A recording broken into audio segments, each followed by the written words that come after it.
नमस्कार आदाब दोस्तों, चलिए आज 29 जून देश की बड़ी खबरें हम आपके सामने लेकर के आ गए। सबसे पहली और बड़ी खबर दोस्तों, 5 राज्यों में होने वाले विधानसभा चुनाव से पहले एक और राज्य के चुनाव में बीजेपी का सुपड़ा साफ हो गया है। बीजेपी का इंटरनल सर्वे आ रहा है जिसमें दिल्ली के अंदर बीजेपी का सुपड़ा एमसीडी चुनाव में साफ हो सकता है। इसके आंकड़े हम आपको बताएंगे, इंटरनल सर्वे के क्या कह रहे हैं। वहीं अगली बड़ी खबर आ रही है दोस्तों, देश के प्रधानमंत्री नरेंद्र मोदी के खिलाफ और मोदी सरकार के खिलाफ अब देश में लगातार विरोध बढ़ने लगा है। जिस तरह से देश के लोगों के ऊपर महंगाई की मार पड़ रही, उस मामले पर मोदी सरकार और मोदी जी के खिलाफ देश के लोगों में गुस्सा बढ़ा है। इसको लेकर के ताजा अपडेट आ रहा है, वो आगे हम आपको बताएंगे। वहीं अगली बड़ी खबर आ रही है दोस्तों पश्चिम बंगाल से। पश्चिम बंगाल के अंदर बीजेपी नेता और सीपीआई नेताओं के अंदर भयंकर मारपीट का मामला सामने आया है।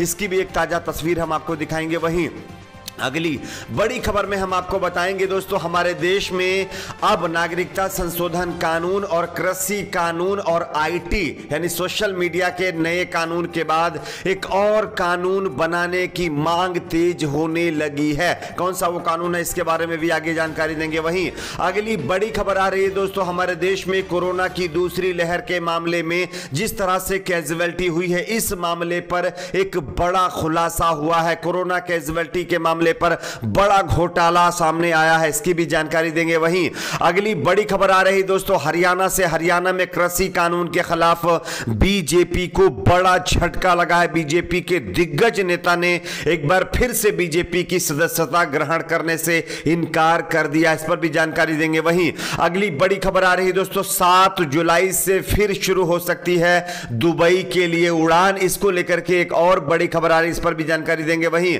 अगली बड़ी खबर आ रही दोस्तों, राजस्थान के अजमेर में ख्वाजा गरीब नवाज की दरगाह एक बार फिर से खुल गई है। इस पर जो नियम लागू किए गए हैं आगे हम आपको इसकी भी जानकारी देंगे। उससे पहले एक छोटी सी रिक्वेस्ट करेंगे दोस्तों, वीडियो को लाइक करके चैनल को सब्सक्राइब जरूर करें। बात करते हैं पहली और बड़ी खबर की। जैसा कि आप सभी जानते होंगे दोस्तों कि आने वाले साल 2022 में 5 ऐसे राज्य हैं जहां पर विधानसभा के चुनाव होने हैं। और इससे पहले हमने आपको बताया था कि उत्तर प्रदेश के बीजेपी के अपने ही इंटरनल सर्वे में बीजेपी का सुपड़ा साफ होता हुआ दिखाई दे रहा है। लेकिन उसके बाद अब बीजेपी का एक और राज्य के चुनाव में भी सुपड़ा साफ हो रहा है। आप इस खबर को देख सकते हैं। आम आदमी पार्टी के वरिष्ठ नेता दुर्गेश पाठक ने सोमवार को बयान जारी करते हुए कहा है कि दिल्ली वालों ने भाजपा को एमसीडी से निकाल फेंकने का मन बना लिया है। यह खुद भाजपा के इंटरनल सर्वे से साबित हो गया है। यह सर्वे कहता है, यानी कि बीजेपी का एक सर्वे किया गया है। इस सर्वे में अप्रैल के चुनाव में होने वाले एमसीडी की कुल 272 सीटों में से बीजेपी को 40 से 50 सीटें मिलना भी मुश्किल हो सकती हैं। पिछले 20 सालों से एमसीडी जो कि दिल्ली की है उसमें बीजेपी अपना कब्जा जमाए हुए है। लेकिन जिस तरह से बीजेपी ने काम किया है, इससे दिल्ली की जनता काफी परेशान है। और इसी परेशानी की वजह से खुद बीजेपी ने अपना इंटरनल सर्वे कराया है, जिसमें से एमसीडी की 272 सीटों में से बीजेपी को 40 से 50 सीटें ही मिल जाएं। ये बहुत बड़ी बात है। तो ये चुनाव भी बीजेपी के हाथ से निकल सकता है, ऐसा बीजेपी का इंटरनल सर्वे बता रहा है। बात करते हैं अगली बड़ी खबर की। अगली बड़ी खबर आ रही है दोस्तों, देश के प्रधानमंत्री नरेंद्र मोदी के खिलाफ अब लोगों के बीच गुस्सा लगातार बढ़ता जा रहा है। दरअसल जानकारी के मुताबिक जिस तरह से आज हमारे देश में कोरोना की सेकेंड वेव में लाखों करोड़ों लोग बेरोजगार हो गए हैं, महंगाई लगातार बढ़ती जा रही है, बेरोजगारी बढ़ती जा रही है, इकोनॉमी माइनस में जा रही है। इन सारी चीजों को मद्देनजर रखते हुए मोदी सरकार 2014 से पहले जब सत्ता में आई थी तब ये वादे किए थे कि अच्छे दिन आएंगे और लोगों को महंगाई हम जो है उनके बीच से दूर करेंगे। लेकिन ऐसा कुछ होता हुआ दिखाई नहीं दे रहा है। इसी के खिलाफ देश की मोदी सरकार के खिलाफ लोगों के बीच अब लगातार जो है गुस्सा नाराजगी बढ़ती जा रही है, जिसकी ताजा तस्वीर सामने आई। हम आपको खबर दिखा रहे, खबर भी देख सकते हैं। प्रधानमंत्री नरेंद्र मोदी के कई पुराने भाषण सोशल मीडिया पर वायरल करने के साथ साथ इन वीडियोस के जरिए विपक्षी दल के लोगों के साथ साथ सोशल मीडिया यूजर भी पीएम नरेंद्र मोदी और बीजेपी सरकार को ट्रोल कर रहे हैं। ऐसा ही एक वीडियो कुछ यानी लोगों ने पोस्ट किया है जिसमें देश के प्रधानमंत्री नरेंद्र मोदी महंगाई पर बोलते दिख रहे हैं। और आज जब महंगाई पर कंट्रोल खुद की सरकार नहीं कर पा रही है तो इस पर ना तो देश के प्रधानमंत्री कुछ बोल रहे हैं ना बीजेपी के कुछ नेता, और इसी को लेकर के मोदी सरकार के खिलाफ देश में भयंकर विरोध बढ़ रहा है। बात करते हैं अगली बड़ी खबर की। अगली बड़ी खबर आ रही है दोस्तों, पश्चिम बंगाल के अंदर एक बार फिर से बीजेपी और सीपीआई कार्यकर्ताओं के अंदर मारपीट का मामला सामने आया है। आप इस खबर को देख सकते हैं। भाजपा समर्थकों ने सीपीएम के वरिष्ठ नेता और विधायक सुगन दास पर बताया जा रहा है कि हमला किया है। दास गंभीर रूप से घायल हो गए हैं। विपक्षी दल बिलोनिया में पेट्रोलियम उत्पादों और आवश्यक वस्तुओं की कीमतों में वृद्धि के खिलाफ सीपीएम के नेता प्रोटेस्ट कर रहे थे, जो कि बीजेपी के कार्यकर्ताओं को, बीजेपी के नेताओं को ठीक नहीं लगा, और इसी वजह से बीजेपी के नेताओं ने सीपीआई के नेताओं के ऊपर हमला कर दिया, जिसमें सीपीएम के नेता गंभीर रूप से घायल हो गए हैं। इसमें बताया जा रहा है कि 5 दल मिलकर के पेट्रोल डीजल की बढ़ते रेटों के खिलाफ प्रोटेस्ट कर रहे थे।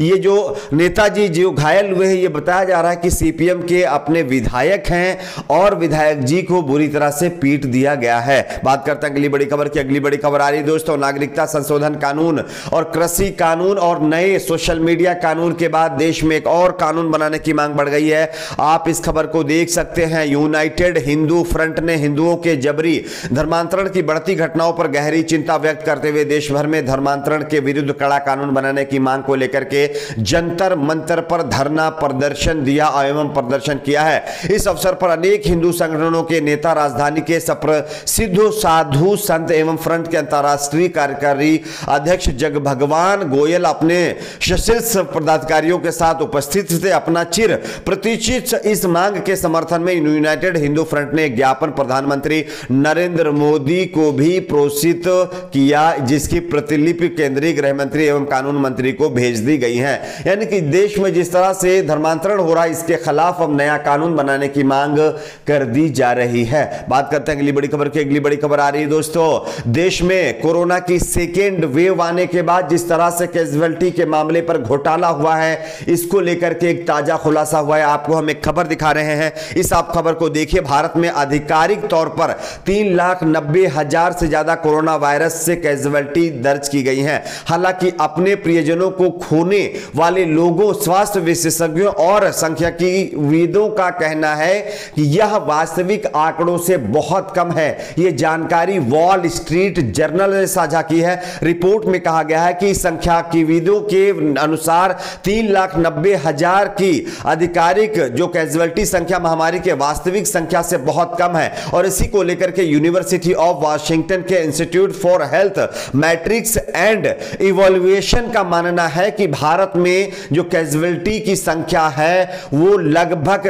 10 लाख से ज्यादा हो सकती है अगर सही से इसका सर्वे किया जाए तो। लेकिन आज हमारे देश की सरकार 3,90,000 कैजुअलिटी ही दिखा रही है, यानी कि कोरोना की कैजुअलिटी आंकड़े में भी बड़ा घोटाला हुआ है। बात करते हैं अगली बड़ी खबर की। अगली बड़ी खबर आ रही है दोस्तों, हरियाणा से। हरियाणा में बीजेपी को बड़ा झटका। पूर्व मंत्री संपत सिंह ने ठुकराई बीजेपी प्रदेश कार्यकारिणी की सदस्यता। आपको हम खबर दिखा रहे हैं, आप देख सकते हैं। कृषि कानून के खिलाफ जो है पूर्व मंत्री संपत सिंह काफी नाराज बीजेपी से थे और उन्होंने बीजेपी से इस्तीफा दे दिया था। लेकिन एक बार फिर से बीजेपी ने कोशिश की उनको पार्टी में ला जाए, लेकिन उन्होंने एक बार फिर जो है कार्यकारिणी की सदस्यता पर लेने से इनकार कर दिया है। तो ये बीजेपी के लिए एक बड़ा झटका। बात करते हैं अगली बड़ी खबर की। अगली बड़ी खबर आ रही है दोस्तों, अजमेर शरीफ दरगाह एक बार फिर से खुल गई है। आप इस खबर को देख सकते हैं। 2 महीने के बाद ख्वाजा गरीब नवाज की दरगाह खुल गई है। बिना मास्क एंट्री नहीं मिलेगी। अगर आप जाना चाहते हैं तो मास्क के साथ जाइए। बात करते हैं अगली बड़ी खबर की। अगली बड़ी खबर आ रही है दोस्तों, 7 जुलाई से फिर से